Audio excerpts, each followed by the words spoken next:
कैसे हैं आप लोग। चलिए आज शुरू करते हैं जयप्रकाश नारायण, जो कि आप लोगों को पढ़ना है।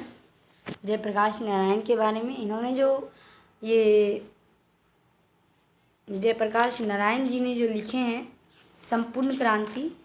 संपूर्ण क्रांति क्या है? एक भाषण है।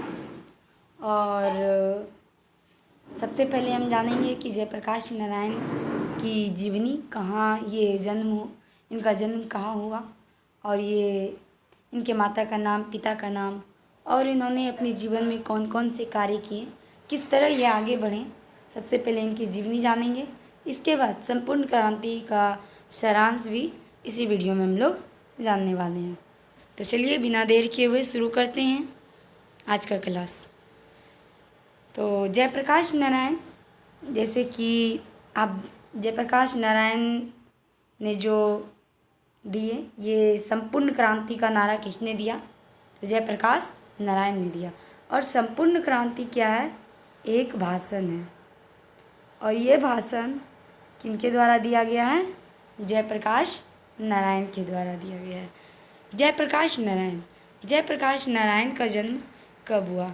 इनका जन्म हुआ 11 अक्टूबर 1902 ईस्वी में। यहाँ एक नहीं होगा, 11 अक्टूबर 1902 ईस्वी में इनका जन्म हुआ। इनके निधन की बात करें तो 8 अक्टूबर 1979 ईस्वी में इनका निधन हो गया। ऐसे समझिए तो ये 77 ईयर तक जीवित रहे। कितने? 77 साल तक ये जीवित रहे। जन्म स्थान सिताब दियारा गाँव, उत्तर प्रदेश के बलिया और बिहार के सारण जिले में फैला। ये बॉर्डर वाला इलाका आता है, इसीलिए इसको सिताब दियारा गाँव, और उत्तर प्रदेश के बलिया और बिहार के सारण जिले में फैला हुआ है।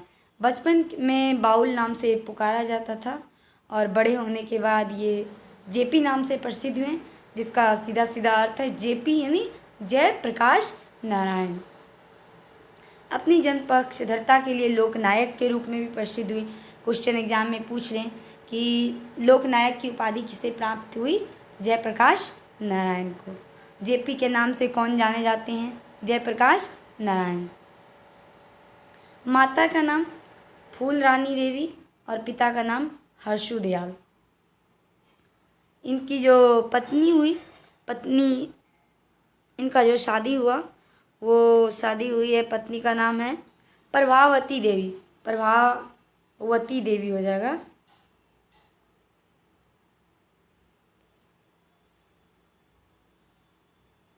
एक मिनट रुक जाइए।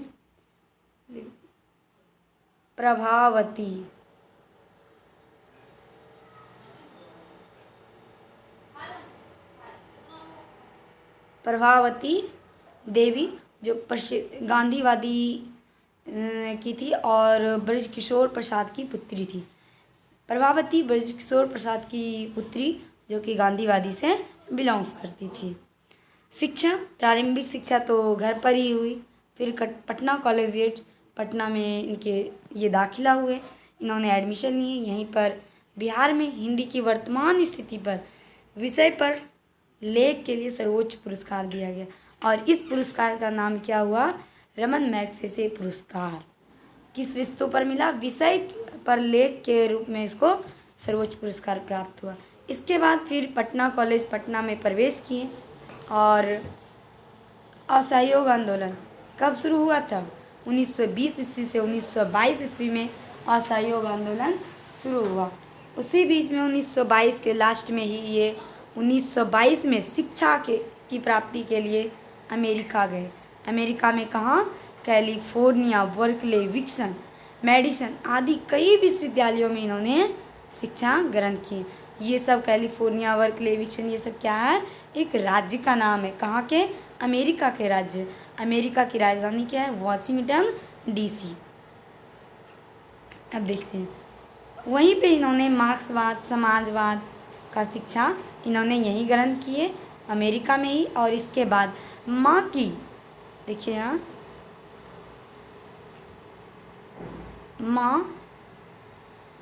माँ की अस्वस्थता, माँ की तबीयत खराब होने की वजह से इन्होंने पीएचडी में एडमिशन लिए, लेकिन पीएचडी नहीं कर सके। वह पुनः फिर से देश लौट आए। और वो उनकी राजनीतिक जीवन के बारे में यदि हम लोग देखते हैं तो राजनीतिक जीवन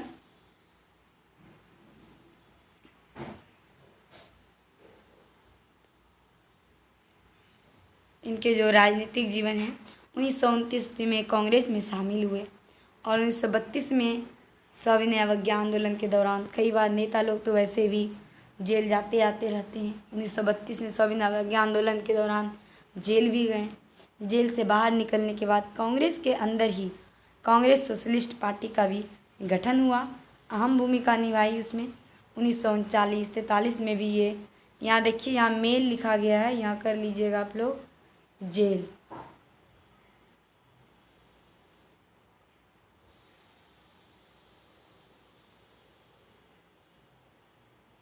यहाँ जेल कर लीजिए, मेल लिखा गया है।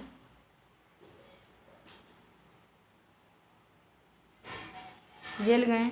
और भारत छोड़ो आंदोलन कब शुरू हुआ था? 1942 ईस्वी में भारत छोड़ो आंदोलन शुरू हुआ। उसमें भी विशेष रूप से इन्होंने योगदान दिए। आज़ादी के बाद हमारा देश आज़ाद कब हुआ? 15 अगस्त 1947 ईस्वी में आज़ादी के बाद। और संविधान कब बना? 26 जनवरी 1950 ईस्वी में। आज़ादी के बाद और संविधान बनने के बाद 1952 ईस्वी में प्रजा सोशलिस्ट पार्टी के गठन में भी इन्होंने योगदान दिया। प्रजा सोशलिस्ट पार्टी यानी जनता की रक्षा के लिए एक पार्टी बनाई, जनता की आवाज़ को सुनने के लिए एक पार्टी बनाई, जिसका नाम सोशलिस्ट पार्टी, प्रजा सोशलिस्ट पार्टी रखा गया। इसमें भी इन्होंने बहुत ज़्यादा योगदान दिए। धीरे धीरे सक्रिय राजनीति में स्वयं से अलग कर लिया। धीरे धीरे इन्होंने सोचा कि अब राजनीतिक में रहना ही नहीं है, राजनीतिक से अलग हो गए, राजनीतिक से किसी भी प्रकार का कोई लेन देन नहीं रखा। 1954 ईस्वी में विनोबा भावे, पूछ लेंगे, विनोबा भावे के सर्वोदय आंदोलन से कौन जुड़े थे? तो जयप्रकाश नारायण जुड़े थे। ऑप्शन में रहेगा, टिक कर दीजिएगा। और 1954 ईस्वी में विनोबा भावे के सर्वोदय आंदोलन से जुड़े। कब जुड़े सर्वोदय आंदोलन से? 1954 ईस्वी में। 1974 में छात्र आंदोलन का नेतृत्व किया और आपातकाल के दौरान जेल गए। छात्र ने आंदोलन किया था, उसका नेतृत्व किया और आपातकाल की वजह से ये जेल गए। इनके मार्गदर्शन में ही जनता पार्टी का गठन हुआ। इन्हीं के दिशा निर्देश द्वारा जनता पार्टी का गठन हुआ और ये छात्र आंदोलन हुआ। और इनके बारे में कहती है, ये इंदिरा गांधी ने जिस तरह से शासन व्यवस्था बना के रखी थी, इनके ही ये विरोधी थे। ये इनका किसी भी पार्टी से, किसी भी चीज़ से इनका भेदभाव नहीं था, किसी से लड़ाई झगड़ा नहीं, बल्कि उनकी सोच, उनकी नीतियों से इनकी झगड़ा था, ना कि इंदिरा गांधी से इनका झगड़ा था, कोई विवाद था। वो उनकी नीतियों के विरोध करते थे, जयप्रकाश नारायण। तो इनकी कुछ कृति रचनाएं भी हैं। रिकन्स्ट्रक्शन ऑफ इंडिया पॉलिटी, कुछ कविताएं भी लिखी, डायरी भी लिखे, निबंध भी लिखे। लेकिन ये क्या है?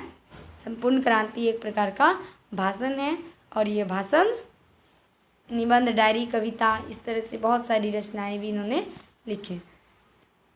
देखिए, अब आता है सम्मान। समयान लिखा गया, यहाँ काट दीजिए, सम्मान।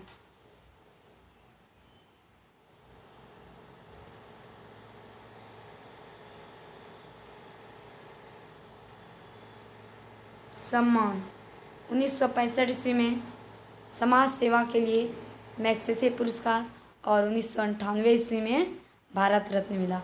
इसको मरने के बाद भारत रत्न मिला क्योंकि इनकी मृत्यु कब हुई है?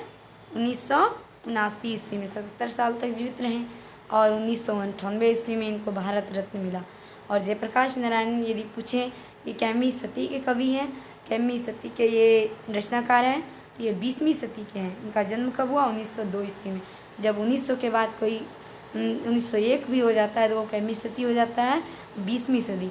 और अभी कैमी सदी चल रहा है 21वीं सदी। भारत के प्रमुख समाजवादी विचारक, क्रांतिकारी नेता थे। और क्रांति कारी नेता थे। क्रांतिकारी का मतलब हम बताते हैं आगे। समर्पिता, समाजकर्मी और विद्रोही स्वाधीनता सेनानी भी ये थे। अब देखिए, अब बात आती है कि संपूर्ण क्रांति हुई क्यों, इनका उद्देश्य क्या था और किसके लिए ये संपूर्ण क्रांति हुई। जब भी कोई क्रांति होती है तो वहाँ कुछ न कुछ परिवर्तन होता है। परिवर्तन लाने के लिए ही हम लोग क्रांति करते हैं। कोई भी लोग जब तक कि परिवर्तन नहीं आएगा तो उनका नाम क्रांति नहीं है। संपूर्ण क्रांति का अर्थ हुआ कि पूरी भारत में एक क्रांति हो, पूरे भारत में एक चेंज हो, एक परिवर्तन हो। इसीलिए ये संपूर्ण क्रांति इन्होंने भाषण में लिखे और भाषण दिए। और ये भाषण दिए कहाँ? पटना के गांधी मैदान में दिए। और ये इसलिए दिए कि इंदिरा गांधी की जब सरकार थी उस समय, तो इंदिरा गांधी की सरकार एक मतलब प्रजा के हित की एक ऐसी सरकार, अपना सिर्फ का सिर्फ वो उसको क्या कहते हैं, स्वार्थी सरकार, खुद के बारे में ज़्यादा सोचती थी, जनता के बारे में कम सोचती थी। ऐसी ही नीतियों के लिए वो इनका विरोध में थे और इन्हीं चीज़ का विरोध के लिए वो कहते थे ऐसा नहीं है कि आप यदि आंदोलन में खड़े हैं, आंदोलन आपकी यदि सरकार है तो आप जनता के हित के लिए सोचिए, जनता को एक सही मार्गदर्शन दीजिए, जनता को कुछ भी बात बोलने से सही गलत उसे ये कीजिए। तो ये क्रांति के बारे में अब हम लोग सुनते हैं। ये संपूर्ण क्रांति जो हुई 5 जून 1974 ईस्वी में पटना के गांधी मैदान में ये भाषण हुए। और ये भाषण का सिर्फ आपके जो बुक में दिया हुआ है एक छोटा सा अंश है। और भाषण जो हुई पटना गांधी मैदान बहुत बड़ी भाषण थी, उसी में से एक छोटा सा अंश निकाल करके आप लोगों के बुक में दे दिया गया है। पूरी भाषण स्वतंत्र पुस्तिका में इस तरह से जन्म मुक्ति पटना में प्रकाशित हुआ जैसे कि सब लोग सिर्फ का सिर्फ जयप्रकाश नारायण को सुनते ही रह गए, कोई कुछ नहीं बोल सके। और इसे सुनने के लिए दूर दूर से लोग आए हुए थे। लोगों में एक क्रांतिकारी की विचारधारा उठी। इनके आवाज़ को सुनने के बाद, इनको सुनने के बाद सारे जनता एक हो उठे और फिर आंदोलन ने विराट का रूप, और फिर ये आंदोलन शुरू हो गया। आंदोलन शुरू होने के बाद यह आंदोलन किस पे शुरू हुआ? इंदिरा गांधी पे शुरू हुआ कि सच हकीकत चीज़ें यही है कि ऐसी सरकार नहीं होनी चाहिए। पटना के गांधी मैदान में फिर वैसी भीड़ कभी इकट्ठा नहीं हुई जैसी इकट्ठा उस समय हुई थी। जयप्रकाश नारायण जी के भाषण सुनने में चल के आए थे, गाड़ियों से, बसों से, ऑटो रिक्शा से, बैलगाड़ियों से, दूर दूर से बूढ़े बच्चे, नवयुवक सभी लोग आए थे इनके भाषण सुनने के लिए। और ये अपने भाषण में प्रारंभ करते हैं जयप्रकाश नारायण, युवाओं को संकेत देते हुए कहते हैं कि हमें स्वराज तो मिल गया, हमें राज्य तो मिल गया, लेकिन सुशासन के लिए हमें अभी काफ़ी संघर्ष करना होगा। राज्य मिल गया लेकिन यहाँ पे एक अच्छी शासन व्यवस्था नहीं है, सुशासन नहीं है, एक अच्छा व्यवस्था नहीं है, एक अच्छा मार्गदर्शक नहीं है जो कि इसकी अच्छी तरह से देख रेख कर सके। इसमें काफ़ी संघर्ष करना होगा। भाषण के क्रम में इंदिरा गांधी कौन थी? पंडित जवाहरलाल नेहरू की बेटी। नेहरू जी कहते हैं कि सुशासन के लिए देशों की जनता अभी मीलों जाना है। सुशासन के लिए, एक अच्छी शासन के लिए जनता को बहुत आगे जाना है, बहुत कठिन परिश्रम करना है, बहुत चीज़ों का त्याग करना है, बलिदान करना। जेपी ने कहा कि अभी समाज में भुखमरी, महंगाई, भ्रष्टाचार जैसे दानव वर्तमान है। कई तरह के ऐसी चीज़ है, भुखमरी है, फिर भी सरकार कुछ नहीं कर रही। आज पुलिस विभाग में जाइए, कहीं जाइए, सबसे पहले वहाँ रिश्वत लेते हैं, काम करते हैं। क्या पुलिस का यही कार्य है कि वो जनता की सेवा ना करें? उसकी सेवा करने के बदले उससे क्या पैसा वसूला जाता है? आज कहीं भी जाइए, कोर्ट जाइए, कचहरी जाइए, कहीं भी जाइए, सबसे पहले काम करने के बदले उससे क्या लिए जाते हैं? रिश्वत लिए जाते हैं, जबकि उसको पैसा तो खुद सरकार देती है। कभी भी कोई भी सरकारी नौकरी करने वाले कर्मचारी पुलिस, जो भी लोग हैं वो अपने आप को एक गवर्नमेंट ऑफिसर, गवर्नमेंट कर्मचारी बोलते हैं। तो इस तरह से वो ये बोलते ही नहीं है कि मैं एक समाज सेवी हूँ, क्योंकि वो अपने आप से ये नहीं कहते। जब भी आपसे उनसे काम लेने जाइए, पहले पैसा दो, थाने में जाइए केस लिखवाने पैसा, कहीं भी काम करवाने जाइए पैसा, सबसे पहले पैसा, पैसा को आगे बढ़ाते जा रहे हैं। अभी जैसे मुंगेर वाली कांड हुई, मुंगेर वाली हत्या हुई, उसमें भी क्या था, पुलिस ने गोली चलाई। इसके पीछे भी बहुत सारे उद्देश्य, यानी बोले तो अफसरों लोग के मन ऐसे ही दिन प्रतिदिन बढ़ते ही जा रहे हैं। और इसी को रोकने के लिए जयप्रकाश नारायण ने क्रांति की है, और अभी तक ये चीज़ सफल नहीं हो पाया है। उनमें हमें लड़ना होगा, आंदोलन करना होगा, इसलिए इसके लिए जनता को तैयार रहना होगा कि हम लोग लड़ सकते हैं और फिर आंदोलन कर सकते हैं। इसके लिए जनता को भी कर्मठ बनना होगा, सहनशील बनना होगा और उसके साथ चलना होगा कि आज नहीं तो कल ये स्थिति ज़रूर खत्म होगी जो स्थिति आज है।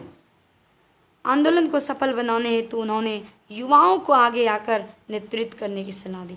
आंदोलन के लिए उन्होंने युवाओं से आग्रह किया, युवा लोग को कहें कि आज नौकरी पेशे के लिए इतने लोग भटक रहे हैं, कई लोगों को नौकरी के लिए मर जाते हैं, कुछ कर लेते हैं, इसलिए इन्होंने युवा को क्यों चुना। अब आती है युवा, एक कहा भी जाता है कि आज के बच्चे कल के भविष्य हैं, और युवा एक ऐसी शक्ति है जो कि ना तो बच्चे में है ना तो बूढ़े में है। इसलिए उन्होंने युवा को आगे किया, क्योंकि उनके पास बहुत अधिक शक्ति है, उनके पास वो संवेदना है, वो सील है और वो ये चीज़ कर सकते हैं। इसलिए उन्होंने युवा को आगे किया। लोगों से आग्रह पर उन्होंने आंदोलन के नेतृत्व में यूथ फॉर डेमोक्रेसी का आह्वान किया, और लोगों के आग्रह पर उन्होंने क्या किया, आंदोलन के नेतृत्व का दायित्व अपने कंधे पर लिया। उन्होंने ये पहले तो जब भाषण हुई तो उन्होंने युवा को कहा कि आप लोग आंदोलन कीजिए, लेकिन जयप्रकाश नारायण कहें कि मैं तो अब राजनीति को छोड़ दिया हूँ, मैंने अब नहीं कर सकूँ। लेकिन युवा का आग्रह हुआ कि नहीं, आप मुख्य लोग आप ही बनेंगे, मुख्य आदमी आप बनेंगे, क्रांति तो हम लोग करेंगे लेकिन मुख्य मेन उसमें क्या होंगे, आप ही रहेंगे। उन्होंने इन बातों से भी इनकार किया। फिर युवा ने बार बार आग्रह किया, तब वो आग्रह को स्वीकार किए और इसके बाद वो ये कहें, मैं सुनूंगा सबका लेकिन अंतिम निर्णय मेरा होगा, उस पर कोई भी एक शब्द नहीं बोलेगा, पीठ पीछे बोलने का मैं किसी को मौका नहीं दूंगा। अक्सर मैं युवाओं की बात ज़्यादातर सुनूंगा और उनके बोलने के ऊपर जो उन्होंने क्या कहा उनके ऊपर मैं विचार करके एक सही निर्णय लूँगा। उन्होंने जन संघर्ष समिति का गठन किया। जेपी ने अपने भाषण में अमेरिका प्रवास की भी बात कही। अमेरिका जब वो रहने गए, उनको बहुत सारी कठिनाइयों का सामना करना पड़ा। जब वो पीएचडी करने गए, उन्होंने पहले ही पढ़े थे कि अमेरिका में जाकर के लोग काम करके भी लोग पढ़ सकते थे, ये साधारण परिवार के लोग थे। और अमेरिका में जाके यहाँ तक की बात, लोगों के घर जाके बर्तन, होटल में जाके बर्तन धोए हैं, एक चौकी पे कई लोग सोए हैं, एक साथ खाना बनाए हैं, कई होटलों में काम करके इन्होंने इतनी कठिनाइयों से पढ़े हैं और बहुत सारे काम करके ये पढ़े हैं। और अमेरिका में वो मजदूरी भी करते थे, पढ़ते भी थे। पढ़ाई करने के क्रम में वो घोर कम्युनिस्ट बन गए। और उस समय ज़माना किसका था, लेनिन का, अमेरिका में। तब लेनिन के विचारों से प्रभावित हुए और लेनिन के मरने के बाद मार्क्सवादी बने और अमेरिका से लौटकर वो कांग्रेस में दाखिल हो गए और फिर से उन्होंने कम्युनिस्ट पार्टी का गठन। कम्युनिस्ट पार्टी में क्यों नहीं गए, अब आता है दाखिल हुए हैं लेकिन वो फिर से कम्युनिस्ट पार्टी में नहीं गए, क्योंकि कम्युनिस्ट पार्टी का मतलब है कि इनका कारण यह है कि उन्होंने देश के गुलामी माना कि जो देश गुलाम है वो धीरे धीरे गुलामी की जंजीरों में ही जकड़ते जाएगा। राजा को राजा से ही लगा होगा, प्रजा से उतना लगाव नहीं होगा। इन्हीं बोले तो अपने आप से मतलब कम्युनिस्ट गुलाम देश को गुलामी दिन प्रतिदिन रहेगा। जो पिछड़ा हुआ वर्ग का लोग है पिछड़ते जाएगा, ये चीज़ उनको पसंद नहीं है। भाषण के क्रम में बापू और जवाहरलाल नेहरू की प्रशंसा करते हैं और वो कहते हैं, गांधी जी का विरोध भी करते हैं और कहें क्योंकि वो घोर कम्युनिस्ट थे। कौन? गांधी जी। नेहरू जी को भी वो भाई कहा करते थे, लेकिन भाषण में नेहरू को विदेश नीति का विरोध की चर्चा की। राष्ट्र नीति पर उनका नेहरू जी से कोई मतभेद नहीं था, राष्ट्र इंदिरा गांधी से भी मतभेद नहीं था, लेकिन उनकी नीतियों पर मतभेद था। उनका किसी से लड़ाई झगड़ा नहीं था, बल्कि उनकी नीति से लड़ाई झगड़ा था उनका। भाषण के क्रम में उन्होंने दल विहीन लोकतंत्र की चर्चा की, लेकिन जेपी के आंदोलन में वो दल विहीन लोकतंत्र की घोषणा नहीं करना चाहता था। वे जनता की भावनाओं के विरुद्ध जाना चाहते ही नहीं। जनता जिस ओर चाहती थी, जेपी उसी ओर जाना चाहते थे। जनता की भावनाओं को समझते थे और इसके बाद वो निष्कर्ष निकालते थे, क्योंकि उन्हें लोकनायक कहते हैं। अपने ऐतिहासिक भाषण में उन्होंने स्पष्ट कर दिया कि वे संपूर्ण क्रांति चाहते थे, और संपूर्ण क्रांति को लाने के लिए जन संघर्ष यानी जनताओं का एक संघर्ष होना चाहिए, एक समूह होना चाहिए, पूरी इंडिया की जनता भूमिका की चर्चा उन्होंने अपने भाषण में की। और ये संघर्ष समितियाँ अस्थायी रूप से कार्य करेगी। साथ ही समितियाँ केवल लोकतंत्र जनता के लिए, जनता के द्वारा चुनी गई सरकार को क्या कहते हैं? लोकतंत्र। इसका सबसे बढ़िया परिभाषा किसने दिया? अब्राहम लिंकन ने दिया। लोकतंत्र के लिए नहीं, बल्कि सामाजिक, आर्थिक और राजनीतिक नैतिक क्रांति के लिए अथवा संपूर्ण क्रांति के लिए कार्य करेगी। जनता जिसे सरकार चुनना चाहेगी, सरकार वही हो। सरकार अपनी मर्जी से, जैसे अपने पूर्वज को जिस तरह बनाते जाते थे, वो अपने जो पुत्र होते थे उनको बनाते जाते थे, ये चीज़ इन्हें पसंद नहीं था। ये जनता की सुनना चाहते थे। जनता की चुनावी प्रस्ताव होना चाहिए, चुनाव से वोट हो, इसके बाद फिर सरकार चुना जाए। ये रहा आप लोगों का कहानी का एक छोटी सी सारांश, संपूर्ण क्रांति भाषण का। इसमें से कुछ क्वेश्चन हैं जो हम नेक्स्ट वीडियो में लेके आएंगे, और तब तक आप लोग क्वेश्चन तैयार करते रहेंगे, क्वेश्चन फिर पूछ भी लेंगे। और जो भी इस वीडियो को, जितने भी लोग हैं इस वीडियो को ज़रूर देखें, और जब क्लास में पढ़ाएंगे तो फिर बताएंगे किस तरह से क्वेश्चन आते हैं, किस तरह से क्वेश्चन पूछे जाते हैं। और फिर इसको पहले देख लीजिएगा, तब जब ऑफलाइन क्लास होगी तो फिर पढ़ाया जाएगा। Thank you, bye.